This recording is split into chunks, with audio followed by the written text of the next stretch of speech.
मध्य प्रदेश के इंदौर से आपको लाइव तस्वीरें दिखाते हैं, जहां पर मुख्यमंत्री डॉक्टर मोहन यादव संवाद कर रहे हैं। सांची प्लांट में डेयरी कर्मचारियों से संवाद करते हुए संबोधित कर रहे हैं। अपने साथ बाकी नामों को कई बार कई कारणों से जुड़े हटे अपनी जगह है, लेकिन गोमाता के प्रति जो प्रेम है, उनने जीवन भर अपने आप को गोपाल कहलाने में आनंद महसूस किया। ये हम सबका सौभाग्य भी और अपनी देश की संस्कृति से जोड़ करके उनने अपने गांव को भी नहीं भूले, अपनी गाय को भी नहीं भूले। गांव को नहीं भूलने के लिए अपने चाहे सोने का मुकुट हो, चांदी का मुकुट हो, लेकिन उसमें मोर का पंख जरूर लगाते हैं। ये वृंदावन से जुड़ने की उनकी जीवन भर की अपनी एक संकल्प की प्रतिकृति हम देखते हैं। और ऐसे ही भगवान कृष्ण ने गोपाल बनकर के सदैव भारतवासियों को अपने पशुपालन के व्यवसाय से जुड़ करके आय के साधन के साथ साथ जीवन अमृत से भी जोड़ने का सदैव उन्होंने एक संकेत दिया। मैं आज के इस अवसर पर यहाँ इंदौर दुग्ध संघ के इस कार्यक्रम में हमारे मंत्री माननीय श्री तुलसी सिलावट जी, माननीय सांसद शंकर ललवानी जी, माननीय सांसद कविता पाटीदार जी, माननीय विधायक मनोज पटेल जी, माननीय विधायक मधु वर्मा जी, माननीय विधायक गोलू शुक्ला जी, माननीय विधायक महेंद्र भटिया जी, नगर जिलाध्यक्ष माननीय गौरव रणदीवे जी, माननीय विधायक और पूर्व महापौर श्रीमती मालिनी गौड़ जी, इस के अध्यक्ष मोती सिंह जी, यहाँ उपस्थित सभी अधिकारीगण, दीपक कुमार शर्मा, दिव्यराज सिंह, और इस अवसर पर सभी डायरेक्टर कृपाल सिंह जी, रामेश्वर गुजर जी, कंवर सिंह जी, विक्रम मुकाफी जी, प्रहलाद पटेल जी, सुरेश पटेल जी, राजेंद्र सिंह पटेल जी, उमराव सिंह जी पहले अध्यक्ष मेरी डायरेक्टर,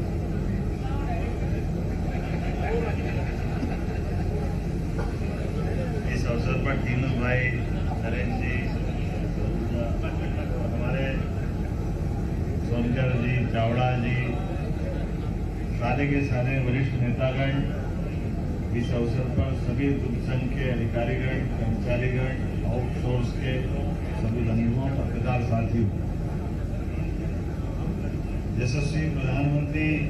श्रीमान नरेंद्र मोदी जी के नेतृत्व में जब सरकार काम कर रही है और हमने भी उनके नेतृत्व में डबल इंजन सरकार का ये आश्वासन दिया था, और उसी के परिणाम से जनता ने जो आशीर्वाद दिया कि मध्य सरकार भारत सरकार के साथ कदम से कदम मिला के चल रही है, और इसी कारण से सरकार कई जनहितैषी फैसले भी ले रही। उन्हीं फैसलों में एक फैसला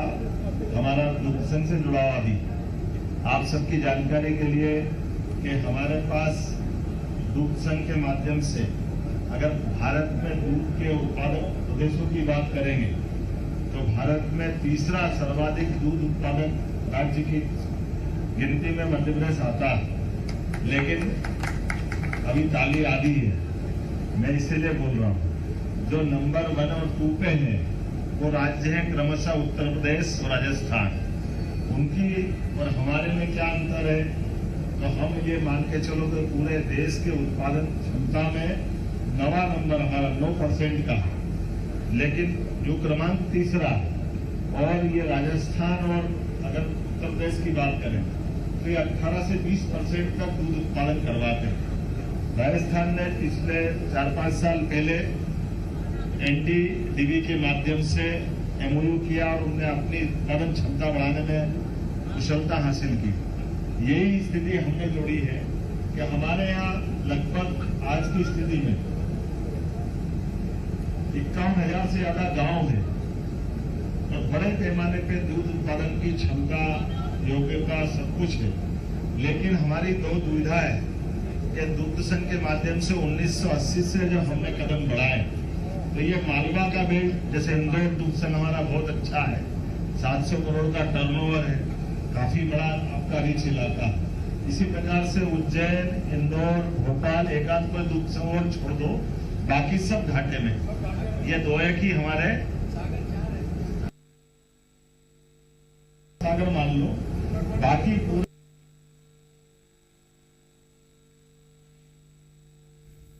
से देखेंगे तो बहुत बड़ा बेल्ट अभी हमारा, लेकिन अब दूध की कीमत बढ़ाना, दूध उत्पादन क्षमता बढ़ाना, दुग्ध संघ की आय बढ़ाना और सहकारिता का क्षेत्र बढ़ाना, सबसे पहली जरूरत सहकारिता के क्षेत्र बढ़ाने की। तो लगभग अब बहुउद्देशीय सहकारी पैक्स सोसाइटियां बनाने का पूरे प्रदेश में आह्वान हुआ। तो हमारा अपना प्रयास रहेगा कि दोनों प्रकार से हम बढ़े, हमारा दूध उत्पादन भी बढ़े, दूध की कोऑपरेटिव का काम भी बढ़े, लेकिन एक भी अधिकारी कर्मचारी को कोई वीआरएस नहीं देंगे, किसी को बाहर नहीं जाने देंगे, उनको अपने इसके संघ के साथ जोड़ के रखेंगे। अधिकारी कर्मचारी के साथ साथ आउटसोर्सेस के भी, जैसे यहाँ लगभग हमारे 900 के आसपास आउटसोर्स के लोग बताए, लेकिन सब मिलाकर के ये हजारों की संख्या में है। किसी भी स्थान पर किसी भी आदमी को बाहर नहीं करना है, किसी को वीआरएस नहीं देना है, सभी को अपने काम से जोड़ के रखना है। और ये सब करते करते भी अपने इस व्यवस्था में बदलाव करते हुए हमारे अपने भारत सरकार के अधिकारी कर्मचारियों के साथ मिलकर के 5 साल के प्रोजेक्ट में ये जो 9% अभी दूध अपना इकट्ठा होता है, इसको 18% तक ले जाना, डबल क्षमता करना। आपकी भी 700 करोड़ का टर्नओवर, इसको 1400 करोड़ के ऊपर पहुंचाना हर एक स्थान पर। और इसी प्रकार से दूध के उत्पादक जो उत्पाद है विभिन्न प्रकार के, उन उत्पादों को भी बेहतर से बेहतर क्या कर सकते हैं। पशुपालन को लेकर भी आज के इस दौर में पशुपालन की बहुत अलग प्रकार की अवस्था भी आ गई, इसलिए सरकार के नाते से हम उस पर भी काम करेंगे। खास करके जैसे गाय के साथ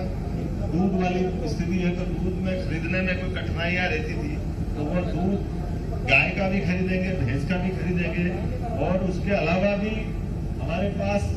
गाय के गोवंश में सुधार के भी विभिन्न कार्यक्रम रहेंगे। जैसे आप अच्छा काम करके पशु आहार बनाने का भी, तो पशु आहार बनाने के साथ साथ अभी दूध को खरीदने में आपने द्वारा सरकार का कोई बोनस नहीं होता किसान को प्रोत्साहन देने के लिए, ये कमजोर पक्ष है। हमारी सरकार ये भी तय करेगी कि सुबह शाम दूध जो बेचने वाला व्यक्ति है, जैसे अपने फसल के ऊपर बोनस देते हैं, ऐसे दूध के प्रत्येक लीटर पे बोनस देंगे। ये काम भी अपनी सरकार के माध्यम से करेंगे। तो स्वाभाविक रूप से आप भी समझते हो कि जैसे अभी हमारा दूध संघ वर्तमान की सोसाइटियों के बलबूते पर इस दूध का उत्पादन अपने हिसाब से उपयोग करता है, लेकिन इसकी अगर डबल क्षमता बढ़ेगी तो सरकार की मदद और लगेगी, क्योंकि ये बड़े पैमाने पे जैसे हम दूध का बोनस चालू करेंगे तो दूध की मात्रा एकदम बढ़ेगी, तो दूध की वित्तीय मात्रा बढ़ जाए। हमारे सारे दुग्ध संघ उस दूध को खपाने के लिए उस लायक बनाने की जरूरत है। इसलिए ये रचना बनाने की जरूरत है कि समान रूप से दूध का उत्पादन भी बढ़ाना और दूध के उत्पाद बनाने वाली इकाइयों को भी सक्षम बनाना, ये उसके लिए और उचित मार्गदर्शन के आधार पर बगैर किसी को बाहर किए सबको जोड़ते हुए। और दूसरा जो हमारा ब्रांड सांची है, वो सांची ही ब्रांड रहेगा, कोई ब्रांड बदलने वाले नहीं। इस ब्रांड की अपनी कीमत, इसकी वैल्यू लोगों का आत्मा जुड़ी, तो सांची ब्रांड ही रहेगा, सब साथ रहेंगे और हमारी क्षमता डबल करेंगे। इस प्रकार से उसको काम करने के लिए सरकार ने अपने बलबूते पर नेशनल डेयरी डेवलपमेंट बोर्ड के साथ एमओयू किया। इसलिए हमने कहा कि कोई कंफ्यूजन कोई खड़ा करे, अपने कोई कंफ्यूजन में आना नहीं। और हमने ऐसे कई राज्य, जैसे राजस्थान तो ऑलरेडी 4-5 साल से कर ही रहा, ऐसे नेशनल डेयरी डेवलपमेंट ने आंध्र प्रदेश में उनके साथ जुड़ के काम किया। ऐसे कई राज्यों के साथ, लगभग 18-20 राज्यों के साथ उनका अपना काम चलते चलते अब हमारे अपने राजस्थान के बाद मध्य प्रदेश की स्थिति है कि हम इसको अपने साथ इसी प्रकार की मजबूती सरकार की मदद से खड़ा करें और सहकारिता के क्षेत्र को बढ़ाएं। और घर घर, जैसे हम सब जानते हैं, अपने मध्य प्रदेश के अंदर कृषि विकास दर लगभग 25% के आसपास पहुंची। किसानों की फसल से आय के साधन में हमने एक तरह से उच्चतम स्थान को छू लिया है, लेकिन किसान की आय को और बढ़ाना है। तो किसान की आय को बढ़ाने में एक सरल साधन है पशुपालन, इसलिए पशुपालन को भी बढ़ावा देकर अब पशुपालन जब हम करते हैं तो पशुपालन की कई पुरानी योजनाओं को भी हमने एक तरह से तिरोहित किया और नई योजना जोड़ने की बात है। हमने कहा कि हमारे पास किसान अपने दूध उत्पादन के बाद उनको ठीक दाम मिले और जो पशुपालन जिनसे हो रहा है उनकी भी दूध की क्षमता भी बढ़े, इसलिए उन्नत नस्ल के पशु मिले, उन्नत आहार मिले, सरकार की मदद मिले। इसलिए 10 से ज्यादा जो गाय पालेगा उसको उस पर अनुदान देंगे। 1-2 गाय दे करके जो अनुदान देते थे और 1000 से ऊपर तक की, और उससे आगे बढ़ के सरकार ने योजना बनाई कि आज हमारे ऐसे पशु जो दूध नहीं देते, अर्थात बूढ़ी गाय, बूढ़े जानवर, अपाहिज और कोई कारण से, तो ये कंसेप्ट बदल दिया कि शहर के अंदर जैसे नगर निगम इंदौर, पुराने समय में जब पशुपालन बहुत होता था तो आवारा पशु को कोई लेते थे तो उसको अगर कोई ने छोड़ दिया, कोई नुकसान कर दिया तो खिड़क और कांजी हाउस होती थी जिसमें उनको सजा देने के लिए रखते थे। आज दौर बदल गया, खिड़क कांजी हाउस का कंसेप्ट बदला है। तो हमने कहा कि जो दुधारू पशु है वो तो लोग घर में पाले, और अगर वो बाकी इस प्रकार के पशु जो दूध नहीं देते हैं उसको सरकार संभालेगी। इसलिए जिले जिले में गौशाला खुलवा रहा है, गौशाला में सारा खर्चा सरकार देगी और वो अपने गोवंश को, अपने ये जो पशुपालन के जो पशु है जो दूध नहीं देते उनको अवेरने की व्यवस्था, इसलिए इसका अनुदान भी हमने बढ़ा दिया। पहले 20 रुपया प्रति पशु था, अब 40 रुपया प्रति पशु किया है। इंदौर के अंदर भी महापौर नहीं है साथ अभी, आपके यहाँ भी गौशाला जो आपके खिड़क था वो गौशाला में बदला, और गौशाला के माध्यम से भविष्य के अंदर ऐसे सब जिलों में, अपने ग्वालियर के अंदर आज की स्थिति में नगर निगम 9000 गायों को रख करके ये गौशाला चला रही। फिर गौशाला के अंदर भी केवल दूध नहीं, गोबर से, गोमूत्र से, बाकी सहायक जो प्रकार के सीएनजी गैस से लेकर के खाद तक जो हो सकता है वो सब बनाएंगे। लेकिन उसके बाद में पैसा कम पड़ेगा तो सरकार साथ भी देगी। आज के इस अवसर पर जो मेरे मित्र आपने 2 प्रश्न करे थे, दोनों बातों का मुझे लगता है उत्तर देने का मैंने प्रयास किया। कोई VRS नहीं देंगे, किसी को घर नहीं बिठाएंगे, उनको साथ खड़ा रखेंगे, उनके लिए वो जो बन सकेगा वो मदद करेंगे, किसानों का भी भला करेंगे, और दुख संख्या भी डबल जो हिसाब है उसको डबल करेंगे। ये कुल मिलाकर के, क्योंकि प्रदेश की जब बात करते हैं हमारी कठिनाई है कि हम जब प्रदेश के स्तर पर निर्णय कर रहे हैं तो जिले जिले में अलग अलग प्रकार से निर्णय नहीं लिए जा सकते। लेकिन एक आकलन कर रहे हैं कि इंदौर के अंदर आज जितना दूध आ रहा है, आने वाले 5 साल में कितना आ सकता है, उस लायक इस दूध को बना दें। उज्जैन में क्या कर सकते हैं, भोपाल में क्या कर सकते हैं, सागर में क्या कर सकते हैं, और ऐसे हमारे कई संभाग है जो खाली पड़े, जैसे रीवा, जबलपुर, ग्वालियर, ऐसे स्थान पर भी चरणबद्ध रूप से अब इसमें थोड़ा प्राइवेट सेक्टर को लोग भी थोड़ा घबरा रहे हैं। तो प्राइवेट सेक्टर के लोगों की दृष्टि से भी आज की स्थिति में सारे दुग्ध संघ हम पूरी ताकत लगाएंगे तो भी 11,000 गांवों तक ही हम पहुंच रहे हैं, और गांव है 51,000, 40,000 गांव अभी और बच रहे हैं। इसलिए हमारे लिए काम करने की बहुत गुंजाइश है,